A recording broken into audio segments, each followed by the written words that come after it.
اعوذ باللہ من الشیطان الرجیم، بسم اللہ الرحمن الرحیم۔ یہ سورہ اعراف کے دوسرے رکوع کا سٹارٹ ہے، یعنی آیت نمبر 11 سے ہے، اور اس میں یہ بتایا گیا ہے کہ کیا شیطان نے اللہ تعالیٰ کو چیلنج دیا تھا نا۔ یہ جو آیت ہے، بسم اللہ الرحمن الرحیم۔ وَلَقَدْ خَلَقْنَاكُمْ ثُمَّ صَوَّرْنَاكُمْ ثُمَّ قُلْنَا لِلْمَلَائِكَةِ اسْجُدُوا لِآدَمَ فَسَجَدُوا إِلَّا إِبْلِيسَ لَمْ يَكُنْ مِنَ السَّاجِدِينَ۔ ہم نے تمہاری تخلیق کی ابتدا کی، پھر تمہاری صورت بنائی، پھر فرشتوں سے کہا کہ آدم کو سجدہ کرو۔ اس حکم پر سب نے سجدہ کیا مگر ابلیس سجدہ کرنے والوں میں شامل نہ ہوا۔ ایک تو یہ بات یہاں پر سمجھ لیں کہ مطلب جو انسان کی تخلیق ہوئی ہے اس کی ڈیٹیل دوسری جگہ بھی بتائی گئی ہے، مثلا سورہ سواد میں اللہ تعالیٰ کہتا ہے إِذْ قَالَ رَبُّكَ لِلْمَلَائِكَةِ إِنِّي خَالِقٌ بَشَرًا مِّن طِينٍ فَإِذَا سَوَّيْتُهُ وَنَفَخْتُ فِيهِ مِن رُّوحِي فَقَعُوا لَهُ سَاجِدِينَ۔ تصور کرو اس وقت کا جبکہ تمہارے رب نے فرشتوں سے کہا میں ایک بشر مٹی سے پیدا کرنے والا ہوں، پھر جب میں اسے پوری طرح تیار کر لوں اور اس کے اندر اپنی روح سے کچھ پھونک دوں تو تم سب اس کے آگے سجدے میں گر جانا۔ یعنی جو انسان کی تخلیق ہوئی ہے وہ پہلے مٹی سے اللہ تعالیٰ نے ایک انسان بنایا، پھر اس کی ایک شکل و صورت بنائی، اس کے اعضاء بنائی، اور آخر میں اس کے اندر روح پھونک کر حضرت آدم علیہ السلام کو وجود میں لے آیا نا۔ تو اس قرآن کی آیت سے واضح طور پر یہ بات پتہ چلتی ہے کہ جو ڈارون کی تھیوری ہے کہ انسان پہلے بندر تھا پھر چینج ہوا، یہ سب بالکل غلط ہے۔ یہی والی بات اللہ تعالیٰ نے ایک اور جگہ کہی ہے، وَإِذْ قَالَ رَبُّكَ لِلْمَلَائِكَةِ إِنِّي خَالِقٌ بَشَرًا مِّن صَلْصَالٍ مِّنْ حَمَإٍ مَّسْنُونٍ فَإِذَا سَوَّيْتُهُ وَنَفَخْتُ فِيهِ مِن رُّوحِي فَقَعُوا لَهُ سَاجِدِينَ۔ اور تصور کرو اس وقت کا جبکہ تمہارے رب نے فرشتوں سے کہا کہ میں خمیر اٹھی ہوئی مٹی کے گارے سے ایک بشر پیدا کرنے والا ہوں، پھر جب میں اسے پوری طرح تیار کر لوں اور اس کے اندر اپنی روح سے کچھ پھونک دوں تو تم سب اس کے آگے سجدے میں گر پڑنا۔ اللہ تعالیٰ نے فرشتوں کو پہلے ہی ہدایت کر دی تھی، اور پھر سورہ بقرہ میں خیر یہ والی بات بھی آتی ہے کہ اللہ تعالیٰ نے حضرت آدم علیہ السلام کو بہت ساری چیزوں کے نام بھی سکھائے تھے۔ وَعَلَّمَ آدَمَ الْأَسْمَاءَ كُلَّهَا ثُمَّ عَرَضَهُمْ عَلَى الْمَلَائِكَةِ فَقَالَ أَنبِئُونِي بِأَسْمَاءِ هَؤُلَاءِ إِن كُنتُمْ صَادِقِينَ۔ اچھا، پھر اللہ تعالیٰ نے پوچھا قَالَ مَا مَنَعَكَ أَلَّا تَسْجُدَ إِذْ أَمَرْتُكَ قَالَ أَنَا خَيْرٌ مِّنْهُ خَلَقْتَنِي مِن نَّارٍ وَخَلَقْتَهُ مِن طِينٍ۔ تجھے کس چیز نے سجدہ کرنے سے روکا جبکہ میں نے تجھ کو حکم دیا تھا؟ تو بولا میں اس سے بہتر ہوں، تو نے مجھے آگ سے پیدا کیا ہے اور اسے مٹی سے۔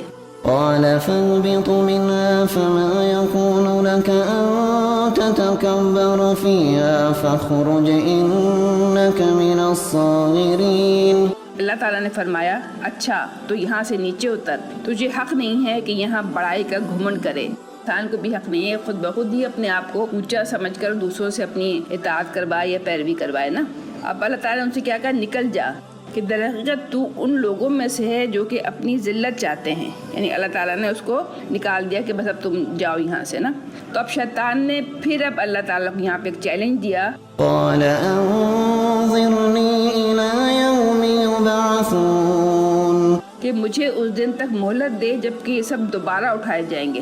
یعنی اللہ تعالیٰ سے وہ قیامت کے دن تک کی ایک مہلت، ایک ٹائم پیریڈ لے کر آیا ہے نا، تو اللہ تعالیٰ نے اس کو مہلت دے دی۔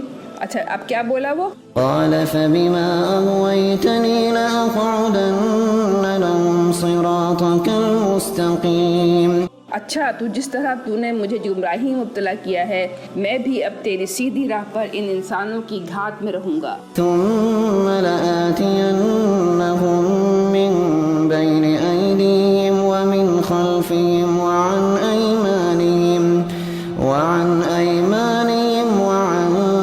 شمائلهم ولا تجد أكثرهم شاكرين۔ آگے اور پیچھے، یہ ہے نا ایدیہم ومن خلفہم وعن ایمانہم وعن شمائلہم، آگے اور پیچھے، دائیں اور بائیں، ہر طرف سے ان کو گھیروں گا تو ان میں سے اکثر کو شکر گزار نہیں پائے گا. یعنی ان کو غلط فہمیوں میں ڈالوں گا، جھوٹی امیدیں دلاؤں گا، اور جو ہے کہ بدی اور گمراہی کو ان کے سامنے خوشنما بنا کر پیش کروں گا. یعنی جو اچھی چیزیں نہیں ہیں وہ ان کو اچھی، جو گناہ کے کام ہیں وہ ان کو اچھے بنا کر پیش کروں گا، اور لذتوں اور فائدوں کے سبز باغ دکھا کر ان کو غلط راستوں کی طرف دعوت دوں گا. یہ جو ہم دیکھیں، یعنی دولت کی اٹریکشن وہ چیز ہے جو کہ انسان سے رشوت دیتی ہے، لیتی ہے، اور حرام کمائی جمع کرنے کو کہتی ہے نا. ایسے ہی کبھی یہ بھی ہو سکتا ہے کہ آپ کی اولاد کی یا آپ کی بیوی کی یا آپ کی شوہر کی غلط خواہشات ہوں جو کہ اسلام کے فریم میں فٹ نہیں آتی ہو، لیکن ہم ان کو کریں کیونکہ ہمیں لگتا ہے کہ یہ تو بڑی اچھی بات ہے. تو یعنی جو بھی طریقے ہوں گے، یا پھر اسی طرح سے انجوائمنٹ کے نام پر ایسی چیزیں کرنا جو کہ گناہ ہیں. مثال کے طور پر جو بات اسٹوڈنٹس کے لحاظ سے بہت زیادہ لگتی ہے، وہ یہ جو کنسرٹس کا انعقاد کرانا ہے نا کالجز کے اندر. ابھی تو خیر وہ کورونا کی وجہ سے یہ چیز رکی ہوئی ہے، لیکن ہائر جو اسکولس ہوتے ہیں وہ یہ کام کرا رہے ہوتے ہیں، جبکہ واضح طور پر یہ گناہ کا کام ہے کہ آپ لڑکے اور لڑکیوں کو جمع کریں مغرب کے نماز کے بعد، اور وہ اس میں پھر آپ بینڈس بلا کے، اس میں میوزیشینس بلا کے اس میں گانے گوائیں. تو بہرحال بالکل گناہ کا کام ہے، کیونکہ واضح طور پر سورہ نور کی آیت میں آتا ہے إن الذين يحبون أن تشيع الفاحشة في الذين آمنوا لهم عذاب أليم في الدنيا والآخرة والله يعلم وأنتم لا تعلمون. کہ تم میں سے جو لوگ فحاشی پھیلاتے ہیں وہ مطلب گناہ کا کام کرتے ہیں. اچھا خیر، یہ شیطان نے کہا ہر طرف سے انہیں گمراہ کروں گا اور تو ان میں سے اکثر کو شکر گزار نہ پائے گا. یعنی جتنا کچھ انہیں ملا ہوا ہوگا اس پر وہ شکر گزار کبھی نہیں رہیں گے. اگر دیکھیں تو ہمارا جو پورا ایمان کی دولت ہے یہی بہت بڑی شکر کی بات ہے.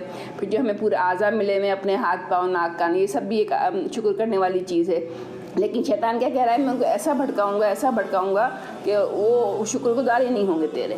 تو اللہ تعالیٰ نے کیا فرمایا، قال اخرج منها مذءوما مدحورا لمن تبعك منهم لأملأن جهنم منكم أجمعين.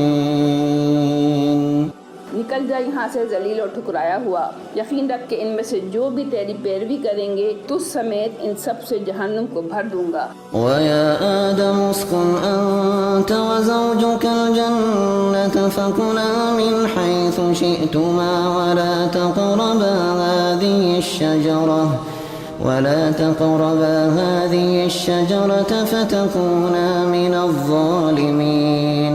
اور اے آدم، تو اور تیری بیوی دونوں اس جنت میں رہو، جہاں جس چیز کو تمہارا جی چاہے کھاؤ، مگر اس درخت کے پاس نہ پھٹکنا ورنہ ظالموں میں سے ہو جاؤ گے. یعنی پھر اللہ تعالیٰ نے اس کو اس بات کا تو اختیار دے دیا کہ وہ بھٹکانے کی کوششیں کرے گا. یعنی اس کو اٹریکشن پیدا کرنے کی تو وہ دی گئی ہے کہ وہ کر سکتا ہے اٹریکشنز پیدا، لیکن پریشرائز کرنے کی نہیں اللہ تعالیٰ نے اس کو طاقت دی ہے نا. کیونکہ خود یہ بات سورہ ابراہیم کی آیت نمبر 22 میں آتی ہے، وقال الشيطان لما قضي الأمر إن الله وعدكم وعد الحق ووعدتكم فأخلفتكم وما كان لي عليكم من سلطان إلا أن دعوتكم فاستجبتم لي فلا تلوموني ولوموا أنفسكم ما أنا بمصرخكم وما أنتم بمصرخي إني كفرت بما أشركتمون من قبل إن الظالمين لهم عذاب أليم. کہ شیطان اس وقت خود اپنے پیرووں سے کہے گا، میرا تم پر کوئی زور تو تھا نہیں کہ میں نے اپنی پیروی پر تمہیں مجبور کیا ہو. میں نے اس کے سوا کچھ نہیں کیا کہ تمہیں اپنی راہ پر بلایا اور تم نے میری دعوت قبول کر لی. لہٰذا اب مجھے ملامت نہ کرو بلکہ اپنے آپ کو ہی ملامت کرو. یعنی اس وقت جو شیطان ہمیں ہماری زندگی میں ساتھ لگا رہتا ہے، نماز نہ پڑھو، قرآن نہ پڑھو، غیبت کرو، ریلیشنز خراب کرو، غصہ کرو، اس وقت مطلب جو بھی گناہ کے کام ہیں سب تو شیطان ہی کروا رہا ہوتا ہے نا، لیکن اس وقت صفا صفا کہہ دے گا کہ بھئی اب تو تم اپنے آپ ہی کو ملامت کرو۔ صدق اللہ العظیم۔